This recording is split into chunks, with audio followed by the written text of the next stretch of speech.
Thanks for joining us for this episode, and I do want to remind you to make sure that you are following us on Apple Podcast, Spotify, or wherever you may listen to podcasts.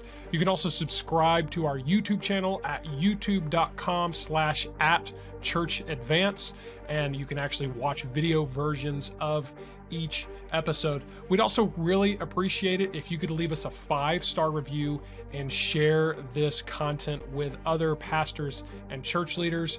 We want to help as many of these folks as we can, and so we'd really appreciate you sharing this episode with your friends. Well, thanks again for joining us as we begin today's episode and continue to advance a reformation of fellowship, partnership, and gospel hope amongst Bible-believing pastors and churches. This is Church Advance with Brian Sams.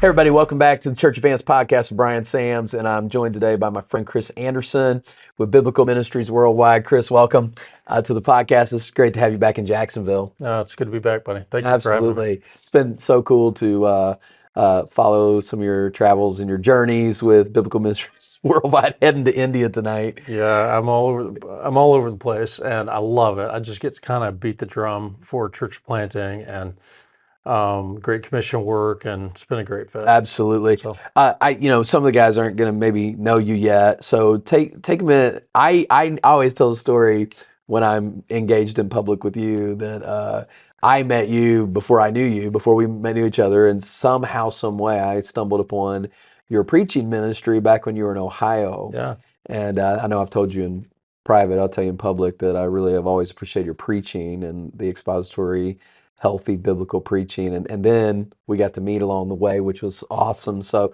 just tell us a little bit about your journey and how you ended up at Biblical Ministries Worldwide. well, good. I respect you as a preacher. You're a preacher prof back in the day, so it means a lot. Thank you for that. I was pastor for 25 years. So for 16 years, I was in Ohio, church planter, Tri-County Bible Church. And Lord blessed, we spent 12 years in a high school. So we had a growing church, a lot of new conversions, people coming to Christ and eventually becoming deacons and leaders in the church. We just didn't have a building. So for 12 years, we're in and out of a high school. But the Lord provided property right next door. So we built a building and everything was great. And it was so good that eventually I felt like, man, I'm kind of expendable. Like if I weren't here, they're ready to continue and do fine in my absence. And it was hard to leave. There was no problems. My dad says it's easy to leave a church when they have pitchforks and they're chasing you out. This was like healthy. I love the people. But transitioned out. They continue doing well. In fact, last October, I was there for the 25th anniversary service. The church has significantly grown since I left. Apparently I was holding them back. So they're doing great. Then I moved to Atlanta. I was pastor there for 9 years in a little bit more complex ministry, large Christian school, that kind of thing. But the Lord did great things there. And part of that was the Lord allowed that church, Killeen Hill Baptist Church, to launch a bunch of people into ministry, like 12 people within 3-4 years, either church planting, pastoring, and then a bunch to mission field. That's good. And at that period, I thought, boy, if I could do that as my primary focus for the next stage of ministry, kind of moving from being a player to being a coach, that would be a great fit for me. So now, I kind of got sent out, and I'm trying to help other churches get a heart for launching people. To not hoard their most gifted leaders, but to train and then deploy them. And then, of course, I'm on, in a lot of churches, colleges, stuff like that, just urging people to pray if maybe they'll have them take a more active role in. So it's like catalyst type. Catalyst. So I have my title, I think, is Vice President of Global Opportunities. And we're not sure what that means. I get to do fun stuff. I travel a lot, preach. But I describe myself as a missions catalyst. And then now kind of have a new role, Biblical Ministries Worldwide, BMW, will stick in your brain. but they just tapped me to be kind of the point man on a new initiative that's promoting church planting. It's kind of a co-op that is focusing, what we've been doing internationally. We're kind of bringing the focus back to the United States and saying we need to reseed here. Oh, yeah. And they're tapping me to do that. And not that I'll be planting, but I'm trying to help organize and get churches to support it, get churches to get excited about training leaders to send out and do church plants, much like you guys have done here. Yeah, I'm really excited about it. So Biblical Ministries Worldwide, my first interaction with it was it's similar to like a missions board. Yeah, it's a mission board. Yeah. So it's essentially what it is. But you guys are also now bridging to, and I want to talk a little bit about this it's called Healthy Church Network. Mm-hmm. And I think the slogan is planting healthy churches everywhere. Is that what is the? Yeah, the BMW slogan, we have healthy churches everywhere. Yeah. And then, looking for kind of a punchy slogan for Healthy Church Network, we decided on bringing the Great Commission home.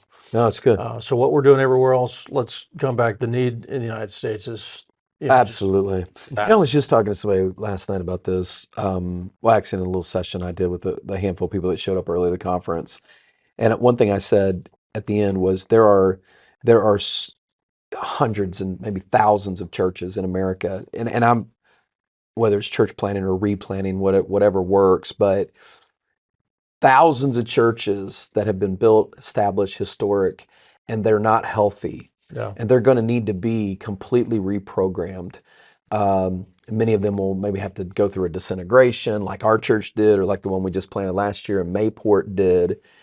And I love that tag just really sticks with me, healthy churches, because it's not just enough to have a church. Yeah. You got to have healthy churches everywhere. Well, in kind of doing research and preparing for this, we looked at the state of the church in America. And, statistics are tricky, but there's something like 80% of churches in America have either plateaued or are in decline. And then, of course, through COVID, churches are closing. So, now we're talking about existing churches that might be struggling. But then when you press further and say, okay, even the existing churches that believe and preach the gospel, are they healthy? Mm-hmm. Or are they kind of, they have some toxic habits. Mm-hmm. They maybe they preach a gospel of grace, but they don't really know how to live it well. Mm-hmm. Or all the focus is on one kind of Baptist pope, the primary leader, Yeah. God's anointed, and the man of God, and so everybody cowers in fear of that guy, and there's not really a plan for reproduction or for future ministry. So even churches that preach the gospel, there needs to be a vitalization. Yeah, absolutely. And, so I want to start there, just before we really talk about what the network's doing and how people can get involved. We're going to get involved. Our church is going to partner up for sure. Awesome. It's just a matter of like getting through some things on the calendar and trying to like realign. But yeah, church life. Yeah, absolutely. But let's just talk about healthy churches for a minute. Give me a few like markers that you would, identify as something that looks healthy. Well, I'm very appreciative of Mark Dever and 9 Marks of a Healthy Church, the book, and just kind of a movement I think has been so useful for the American church to emphasize things like expository preaching, the centrality of the gospel, a membership that's regenerate, church discipline, discipleship, all good. So I think that's a great place for people to start. But in thinking about it, I think a lot of that is kind of like when somebody does an interview for a job, we talk about somebody has hard skills and soft skills. Hard skills might be you have a degree and training in this area, and then soft skills might be, man, you're just a people magnet. You just are really good socially, you build a good network. I feel like 9 Marks has done such a good job with many of the hard skills that define a healthy church. So you got to be expository preaching, you've got to be rooted in the gospel, you got to evangelize. But I do think there are churches, particularly in our movement, that they actually believe all those things, but maybe they don't have some of the other nuances of health. Yeah. Transparency from their leadership, Mm. servant leadership, as opposed to kind of a top-down dictatorial, Right. or a tendency toward a legalistic understanding of how you grow, how you're sanctified. You keep the rules. You have a list of you don't do this ever, and Mm. everybody's going to have the same convictions on the kind of music they listen to, and over the years, silly stuff. But can you go to movies, or do you have to wait for something to come out on DVD back or VHS back in the day? You shouldn't go to Redbox either, because All- then you run the same risk. all that stuff, and just kind of standards driven. Yeah. And so you have a church that preaches the gospel, and there might even be expository preaching, but I think they can be unhealthy with an undue emphasis on externals. Mm-hmm. Maybe more culture than just what does the Bible say, and how about you're not going to be healthy unless you're evidencing the fruit of the Spirit. The fruit of the Spirit is not a list of to-dos. The fruit of the Spirit is virtue. Mm. Love, joy, peace, patience, gentleness, goodness, meekness, faith, self-control. Yeah. And then finally, I think, when a tree is healthy, it's going to have fruit. And I mentioned like the spiritual fruit, but also just a fruitfulness, like a reproductivity. So most churches in America have never sent out a missionary, don't really have a burden to church plant in their area or needy areas. And I would say that's not healthy. I did my internship years ago, Big B, Fundamental Baptist Church, and large church, large staff, and people were driving over an hour to get to the church. So I asked he's a generation earlier, he'd been through some real battles, he was a tough guy, but I asked him, have you ever thought about sending people out to plant a church? Send one of your staff members an hour away. And man, he was not impressed with the question. Mm. He says, bless God, always start with that. Oh yeah, whatever's getting ready to happen. If you don't have a text of scripture, just say bless God. So he says, bless God. If some people want to be pious and give their sheep away, they can. But I figure I worked hard to get them here. I'm going to keep them here. Oh yeah, wow. All right. Well, that is not a healthy church. No, that's good. As big as it is, As it might programs, and notoriety. preach the gospel, Absolutely. bus ministry, evangelistic. Yeah. But there's some elements that are unhealthy about that. The statement that really transformed my thinking on this was J.D. Greer's statement: a church is not measured by its seating capacity, but by its sending capacity. Man, I'll tell you, man, that arrested me. Gaining by losing. No, that book just I feel like everything he said, I'm nodding. Yeah. But he said it just the right way. Yeah, so I don't need anybody else needs it just was I think that's part of it too, is just a church that's generous, not just with money, but generous with people. And if you haven't read J.D. Greer, Gaining by Losing, that'd be a good place to start. We'll phenomenal. We'll link to that in the notes here. I just experienced this last year with our church, sending my assistant pastor Aaron 20 minutes to the beach in Mayport. And I just got our first financial report for January for the main campus. So right now it's a campus setup. It's not going to stay that way. Like, autonomy is the goal, but just organizationally it had to be this way for it to work. And I asked my secretary, I said, hey, whoa, we're off by like 20 givers. We're missing a zero. And she looked at me and she said, oh yeah, that's all the people that went to Mayport. And because we just separated the books. Oh. And which, I mean, we're fine. Yeah. Finance is not a problem. It's just, I look at it carefully. I'm a nut job for watching the details of the church and how it's going. And when you go from December to January and, lop off 15, 16 givers and so many contributions and then, several $1,000s. And then it hit me. I was like, that's what just happened. It's not just sending a pastor.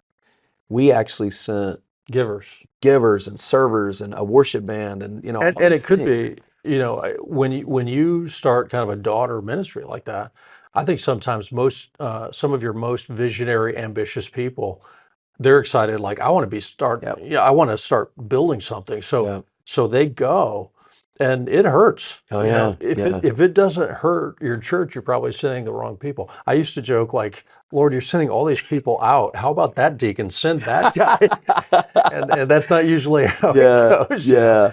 But I think that's probably the major thing that demotivates guys from wanting to send missionaries or certainly plant churches. Yeah. I mean, you send a missionary, you're losing one really good family. Yeah. You plant a church in the area, you're losing a bunch of families, a bunch of givers, and there's the possibility that in the future, More. you kind of have another very like-minded ministry that might attract people that otherwise might have come to you. Yeah. It's a very unselfish thing to do. It's building God's kingdom instead of your own kingdom. Yeah, and you just that It's contrast. so right. Yeah, that's the contrast. The big mega church that wants everybody here, drive an hour here, no thought of resources or energies given. When statistics seem to be pretty clear that new churches are the ones that see a lot of more evangelistic fruit. Yeah.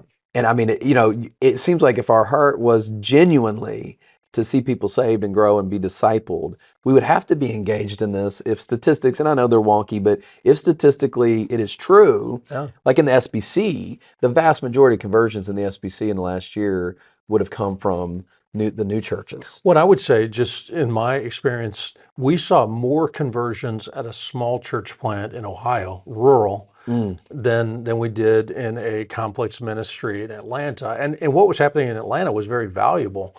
But, new churches often have new life, new conversions.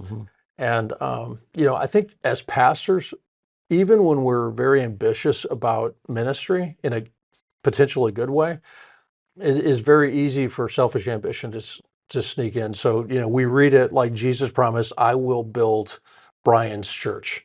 Like, no, it's not your church. I'm not even crazy about when people, pastors are talking, they're like, well, my church, my deacons, my people. Yeah. I'm like, man, did you shed your blood? They're not yours. Yeah, right. You're an And there's no under-shepherd. way that promises to an individual congregation, because what about all the congregations that closed? Yeah. Well, I mean, Yeah. like the promise is that the gospel through the church will be in perpetuity till Jesus comes. I mean, he's going to build the Exactly. church. And everywhere you look where there's health, you see there is this radiating expansion. We're never content. Right. We've never arrived. All right. So we're looking to reach more people. We're looking to reach unreached areas. And part of that is local church planting, part of that's international. But from the ministry of Christ to the ministry of Paul to just the history in the book of Acts, and then on into the first century, the gospel's always pushing outward. Yeah. And I had somebody when I was pastoring in Atlanta just ask me, like, Pastor, can you stop talking about like evangelism and missions for a while and just focus on us? And if what they mean is care for the sheep, of course, but no, I'm not going to stop talking about missions and expansion, Because that's part of discipleship. That's who we are. ultimately, That's right? who we are. That's I interesting. think a major shift for pastors is don't keep thinking about how you can gain more people, maybe use people to build the church, build your church, increase your salary, your prominence, your reputation. You're just managing, and we want to see gospel expansion. We want not just your footprint gets bigger, but the footprint of the gospel gets bigger. And the best illustration I have of that mindset is, I'm a parent, have 4 daughters. So my growth trajectory of our family went really well. 2, 3, 4, 5, 6. So we increased by 200%. But if when they grew up, I said, well, we're going to keep them forever. Right. So I'm such a good dad that they're going to live in my basement when they're 50. You'd blink at me and you'd probably call social services and report me, something that's cultish. Well, I think there's pastors. We have really godly people, and our goal is to keep them functioning in our church for decades. And we probably should take a cue from the family, and the church is compared to a family. where we're training them to release them. Yeah. You know, think of some of your best members like arrows in a Psalm 127 sense, That's really good. and launch them. And Pastor, I get it. That's hard because, you know, you want to see your numbers going up, and I want to see your numbers going up. It's good. I do think a healthy body does increase. Sure. It reproduces, but it also increases. It gets Yeah, in our sense, like 2023 was reload. yeah. You know, it was one of our smallest net increases over the 8 years I've been here. But when you count the church, just breaking even year to year, like that's yeah, great if you're success. certainly if you're sending, when you send people out. absolutely. And I think part of it is we trust God that He's going to be more generous than we are. That's good. You know, He's going to bring other people in. Good. And part of what happens when in Atlanta, we're sending all these people out. And what happens is, like, you've got people on the bench who they weren't teaching Sunday school, but they could. Yeah. And they have to step up. It's like a football team. Like, all right, next man up. Andrew. Yeah. And we got a deep bench. Yeah. And I think also people get excited when they see your vision as a pastor is not just, you know, we're going to spend a ton of money on beautifying our campus. Man, especially younger people, they gravitate toward vision. I mean, assuming they're living for the Lord, they're like, I want my life to count. I want to do for something, right? And then I think another angle is you're releasing sometimes untapped potential in those members that go with the staff member. So I went over to our Mayport campus. They had this community event. This was about a month before launch last year. And so they did this outdoor event. They had live music and some of the stuff. And I showed up and I was helping out.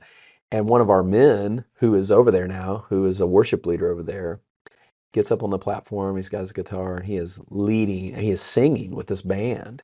And I grabbed him afterwards and I was like, Harry, where did that go from? And you know what he said? He said, well, you never asked. And I thought, well, I didn't even think to ask. He did play the guitar here, but I never even thought that because I didn't need him. Yeah. I didn't need him to do that here. Right. But now he's released an entire new like opportunity for his own life and family to serve God in a level that he probably feels really used and really substantial contributor over there, and that's why he's there, I'm sure, and that's just absolutely fantastic. I just saw, I was in a meeting yesterday and saw one of the guys that we sent out to, I can't say the name of the place because it's closed country, but we sent this young family out, and he wasn't yet a deacon in our church. You know, he could do some Sunday school, maybe Awana, stuff like that.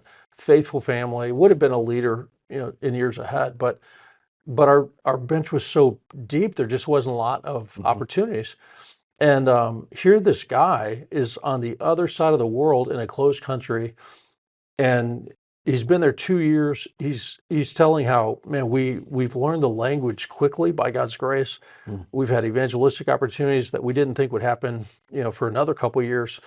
And you know, our family's growing. We're part of a church led by a national that we can help equip.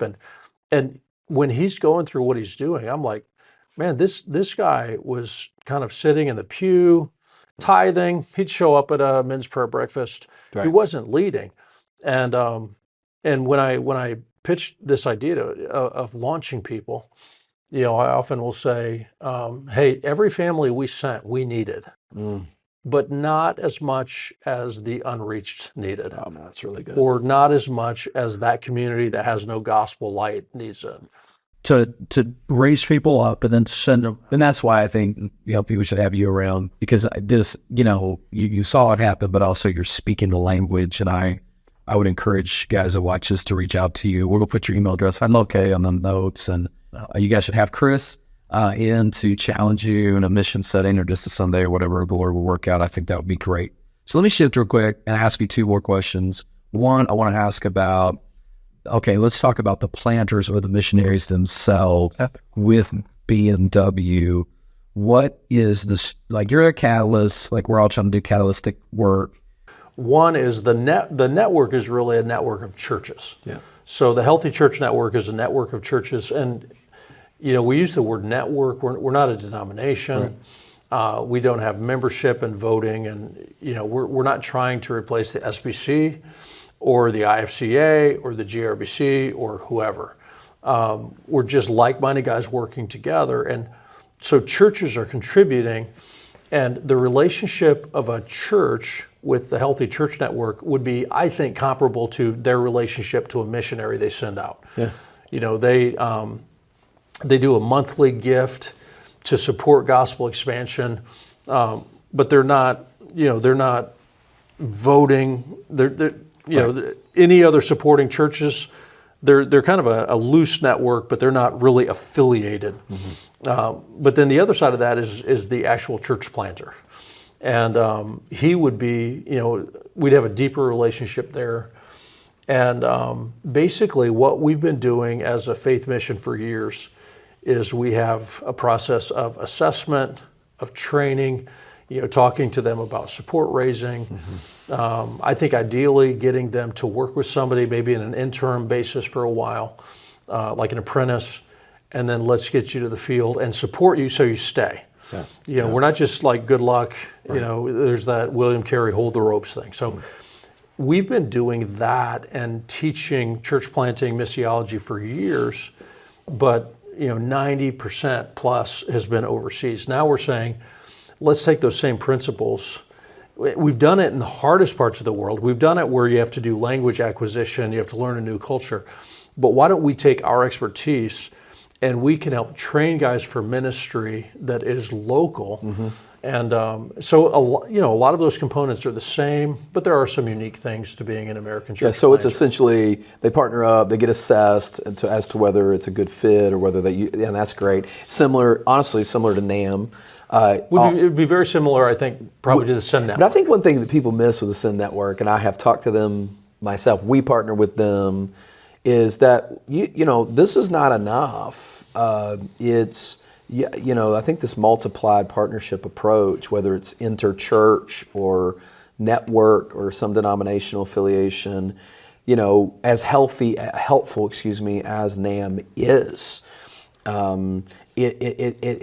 it's not comprehensive. So there needs to be more, and I think they do a good job. But I love this. It's what I would call dual alignment in some ways, Well, and I think we have guys like you that are coming. They might have a relationship with NAM, and we're very appreciative of what they're doing. But we'd like a little bit more, some thorough training or some better follow up, or just maybe a little bit more hands-on interaction ourselves. And then we have guys. They might be independent. And they're like, okay, we're planning to plant a church, but we don't have, we don't have kind of an assessment or a training module. Right. I mean, we can train them in our church on just here's how we do it and why, but boy, we could really use some expertise.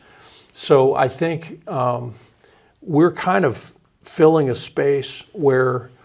The other thing that's unique about Healthy Church Network is, if you work with NAM and Send Network, you're getting Southern Baptist money, and you're starting a Southern Baptist church. I get that, but we're intentionally broader. And BMW, Biblical Ministries Worldwide, we've worked with independent churches. Again, I mentioned like GARBC churches or IFCA churches.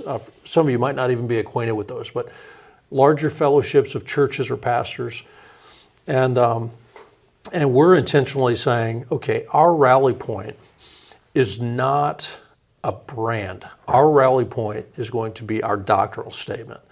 We have a robust doctrinal statement. If you're in agreement with us on doctrine and therefore we imagine our philosophy, then we're not telling you that you have to start a Southern Baptist church or a GRBC church. You're going to start a Bible teaching church. Yep.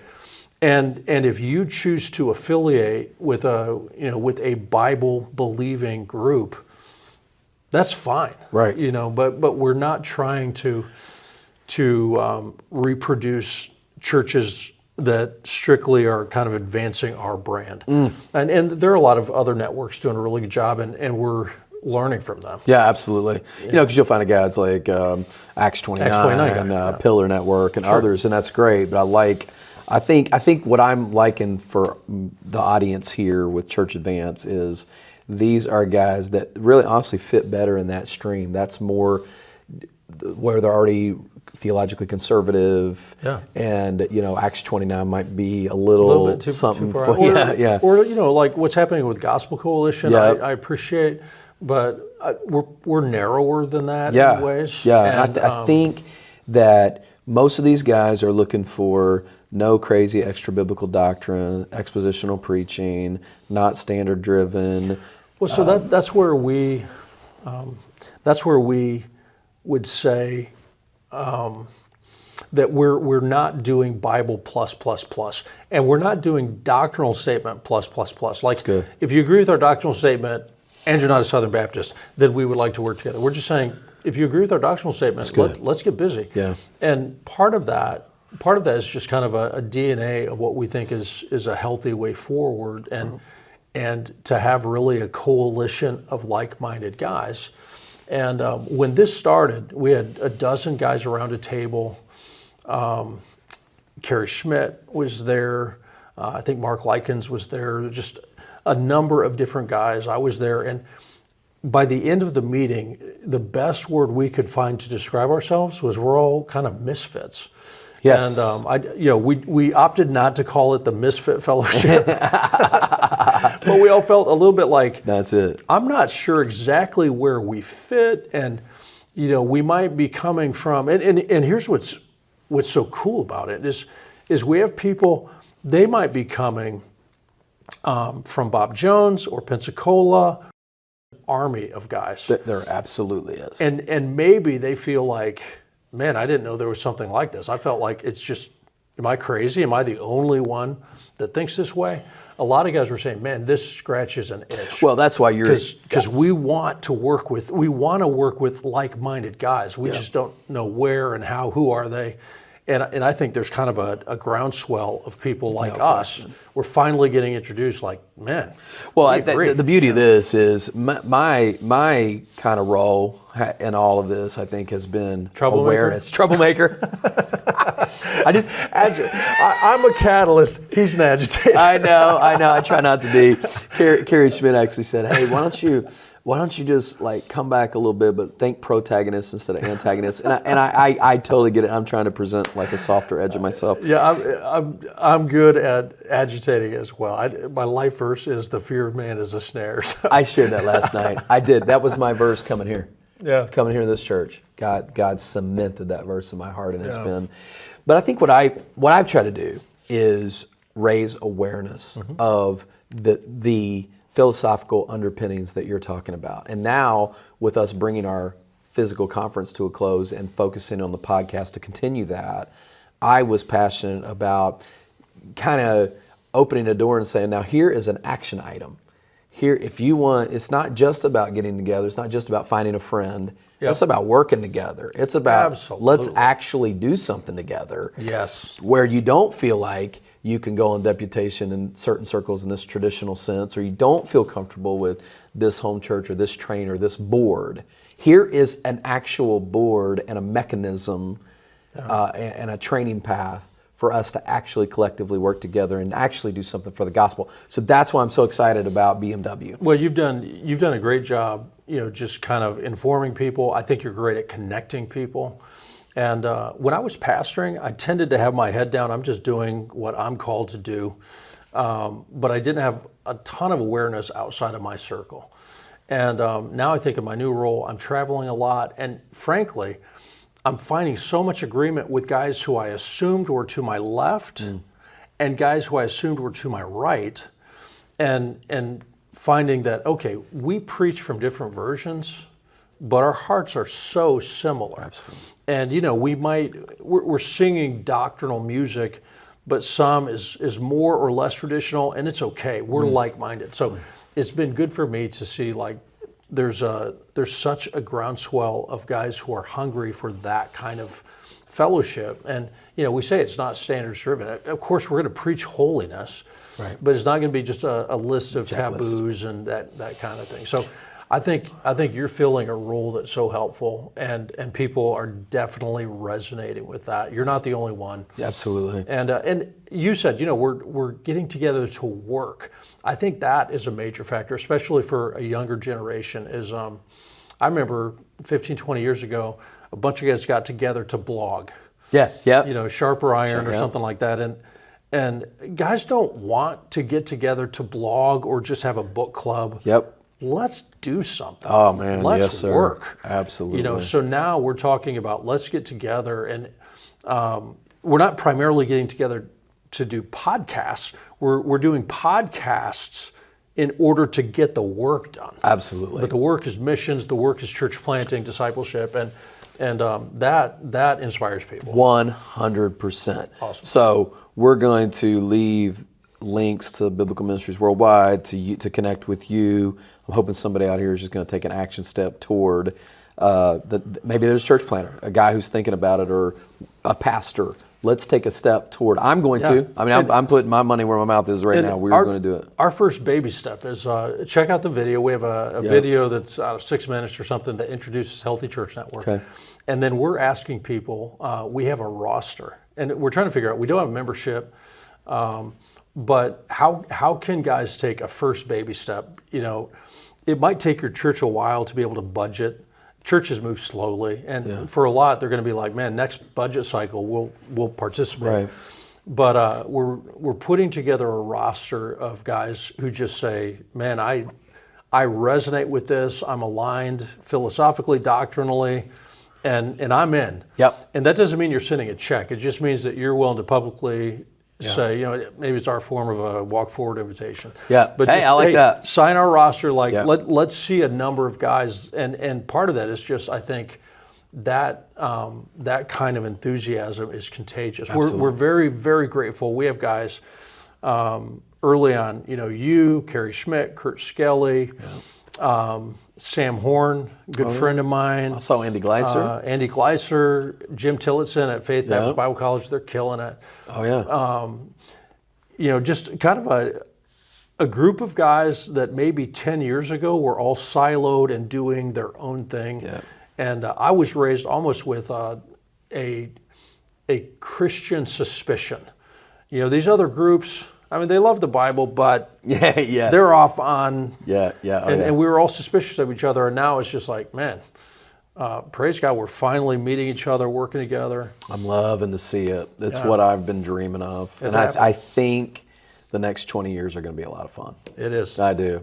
Well, Chris, thanks for coming on, man. This has been so good. I'm looking forward to you sharing with pastors here in a couple hours. Awesome. Let me pray for your India trip. Okay, thank you. Let's do Appreciate that. Lord, thank you for this day. Thank you for Chris. And thank you for his contribution to the work of the gospel and this new role and responsibility. I pray you'll bless it. Thank you for good churches looking to work together. And I pray you'll give him safety and free passage as he travels tonight. And Lord, bless the fruit of his work in India and keep him safe over there. In Jesus' name, amen. Amen. Guys, see you next time on the Church Fans Podcast.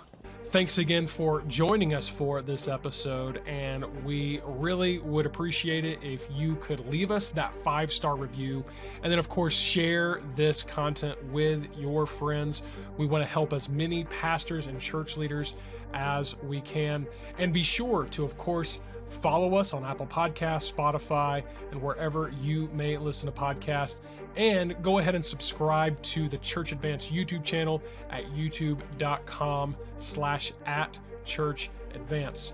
This podcast is hosted by Brian Sams. It is co-hosted and produced by myself, Luke Clayton, and the team at mustincrease.com. If you want to connect with Brian, be sure to head over to his website at briansams.com.